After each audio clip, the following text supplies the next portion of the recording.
Sofi lemah. Katanya sih gitu.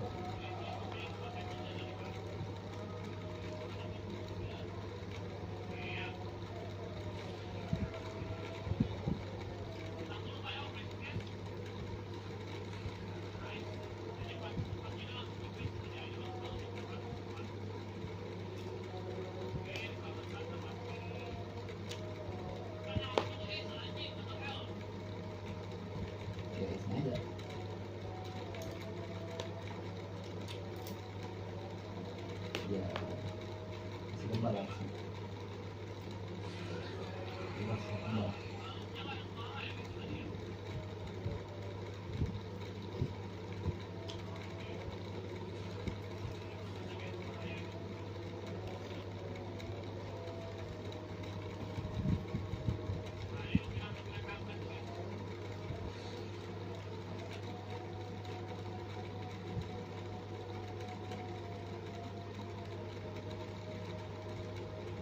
Cancel.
Dadah.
Ya.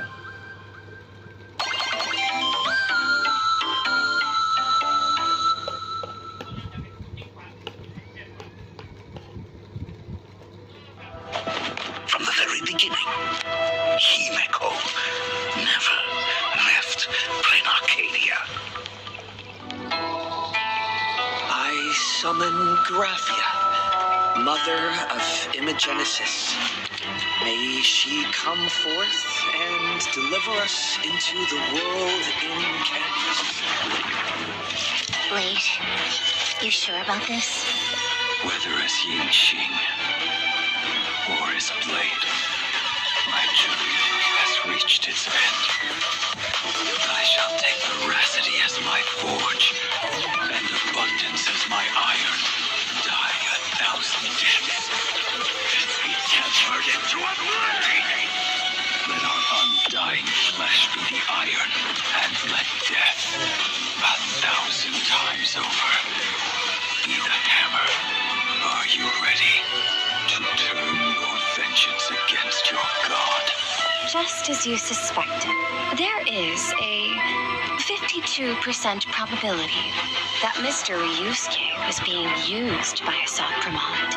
If the world's end isn't the tavern, then what is it? Come forth. Demonstrate your defiance. Whether we chose this path or were forced onto it, leave no room for regret. O denizens of this Arcadia, lost in its splendor, it was I, Asad Pramod, who delivered every promise of beauty to this Arcadia in advance. Now, please indulge these long overdue surprises.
Day-night cycle. Good morning, good afternoon, and good evening. Welcome to the Honkai Star Rail version 4.3, the Livy Below the Living special program. I'm your favorite host, Albert. Great vibes right from the start. while, Albert. I thought you'd completely forgotten about showing up to work properly. Tell me about it. Anyway, let's have our guest say hello to everyone. Hi, everyone. I'm Evanesia. Thanks for having me today. I am Yao Bong. It is an honor to join you all today. Blade. Welcome to our three guests. The differences in your personalities really came through in those self-introductions. Then, let's cut to the chase. I'm getting quite impatient. Go right ahead, Madam Yao. Last version, we finally put a stop to the crisis caused by Foolish for the time being. But from the looks of it, things are only going to get messier. Let's start with the scariest part. The mastermind behind Foolish, Lord Ravager Asat Pramod, has officially made his entrance. On top of that, there's an earth-shattering secret sealed away in plain Arcadia. The divine husk of the Eon, presiding over hunger and thirst. The veracity. That's right. According to the data bank, the veracity exists as both an Eon and a Leviathan. They're more like a black hole that can think, said to possess the power to swallow up entire galaxies. Even though they haven't made any moves for now, and we have no idea why they were sealed here, a divine husk is essentially a ticking time bomb. And in version 4.2, Blade also absorbed the flesh of Shuhu that was inside the 200,000 Joy Ascendants into his own body. We need to handle this properly, both for the sake of Blade's mental state and to keep the flesh out of Asat Pramod's hands before it causes any more trouble. You are spot on. We can't afford to put this off. As I see it, we can bury Shuhu at the end of the world in canvas to be dissolved by the power of veracity. Wait. Don't make it sound so easy. Blade has Shuhu sealed inside him. If you dissolve Shuhu, won't that mean sacrificing Blade too? We don't have many options if we want to put Shuhu down for good. Right now, we can only borrow the strength of the veracity. Only a beast of insatiable hunger can end a plague of eternal growth. Isn't that way too risky? Are we really going to do a one-for-one trade? Blade has always struggled with Mara. Rumor has it, he joined the Stellaron Hunters because Elio promised him one thing. A scripted death, right? I've waited far too long for this death. And it's time to settle my score with Shuhu. Exactly. In the version 4.3 story, Blade will depart for the world in canvas to execute the plan to eradicate Shuhu. However, there's no need for our guest to worry too much. Is it death or rebirth that awaits Blade? Elio's script remains blank. You mean nothing's set in stone yet, and things might still turn around? The Trailblazer will get to witness the end of Blade's journey here firsthand. Remember Evanesia's request? In the version 4.3 story, the Trailblazer will also depart for the world in canvas to warn Graphia about the threat of Asat Pramod. Is what we're seeing on screen right now the world in canvas? No, this is Inkford Hermitage, the final stop before entering the world in canvas, the boundary between these worlds, and the last place to gather supplies. Yep, Graphia is stationed there to ferry anyone wanting to enter the world in canvas. Basically, like the guides in comics who escort the hero through a trial. Oh. Are we finally going to lift the veil on the Graphia family's mysterious ancestor? I wonder what she'll look like. Probably another red-haired beauty. There are far too many legends about Graphia. It's hard to tell what's true and what's not. But since she's the contact Evanesia designated, she must be someone we can trust. This mother of Imagenesis has been around for a solid millennium. She hasn't just witnessed major events. I suspect she's personally had a hand in them. I cast a hexagram, and her connection to the fate of the cosmos runs deep. If the Trailblazer actually gets to meet her, they might just scratch the surface of the mysteries surrounding Plain Arcadia, the Graphia family, and even Himiko. I can't wait! I too am quite curious to see what the cosmos looks like through her eyes. Meanwhile, in version 4.3, our other companions aren't sitting idle either. Whether it's dealing with the aftermath of the previous version's crisis or investigating clues about a Sapromod, we can leave it all to our reliable comrades. With everyone working together, we might just uncover more secrets about a Sapromod. Huh. The legend of the Headless Ravager? You could also call him the Dice Ravager. Who would have thought? The Trailblazer returns from the Emphorius battlefield and goes on vacation, casually joins the Phantasmoon Games, and ends up facing a Lord Ravager again. The Phantasmoon Games aren't that simple.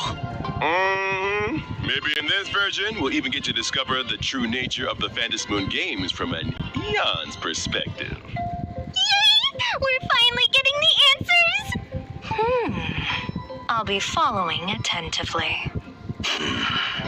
I'm sure the version 4.3 Trailblaze mission will bring Trailblazers an unforgettable experience. Now, let's turn our attention back to Blade.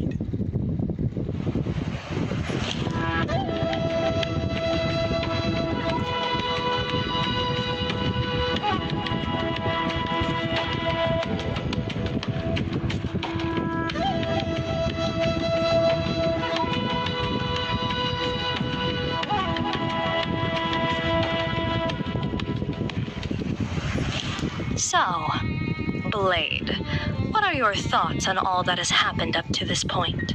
Pain and hate have plagued me for too long. As they say, I'm consumed by hatred and have an obvious self-destructive streak. I can't say they're wrong. I thought the Stellaron Hunters would only give me a chance to burn out. I never expected them to give me a new bond instead. The path ahead is perilous, but as long as I am not completely consumed, I can follow that rope and climb back from hell. Weal or woe remains undecided. It seems you are already prepared. Did everyone notice this picture? Blade's pose makes him look like he's falling, but actually he's already holding himself up. Oh, I see. Plus, in the version art we just saw, Blade is looking up at his new self. That imagery is straight out of an action comic double-page spread right before a transformation. It totally has the reborn from the ashes vibe. Evanesia's interpretation really strikes a chord with me. These two images are indeed brilliant. So Blade's transformation and past are also reflected in his abilities? Let's take a look. When casting my ultimate with my body as the furnace, I reforge the broken sword. I will deploy a special zone and enter an enhanced state. Goodness, such an intense scene right off the bat. That looks like it hurts. Quenched blue steel rings loud and clear. In the enhanced state, I'll unleash my skill, using a rain of swords to deal higher damage to enemies. So, in this form, both Blade's shard sword and his own appearance look different. That's right. In the enhanced state, I'll manifest my wrath laid bare, and my ultimate will also be replaced by another form. No longer troubled by the past, no longer bound by Mara. My sword points at the abundance, and I am wreathed in flames. Burn this broken shell, and you will serve as the temperate fire. You're all invited here to savor the picturesque sight. Wait, why are you still inviting everyone to enjoy the view? Hey, that line's practically a staple of the show by now. Oh, right. Let me also add this. When Mortonak's Blade Zone is deployed, all enemies are afflicted with a debuff and take increased damage. While the zone is active, every time an ally attacks an enemy, it inflicts a debuff on the enemy. This also grants Mortonak's Blade a special charge. Once the charge is full, Mortonak's Blade will automatically unleash his skill once and regenerate extra energy. And the skill is considered a follow-up attack. And when I use my technique, I will attack all enemies within range, and after entering battle, taunt the corresponding targets while reducing my own damage taken.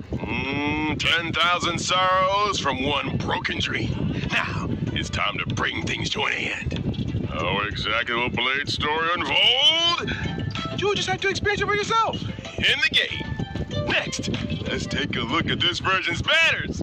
During the first half warp event of version 4.3, you'll be able to obtain the limited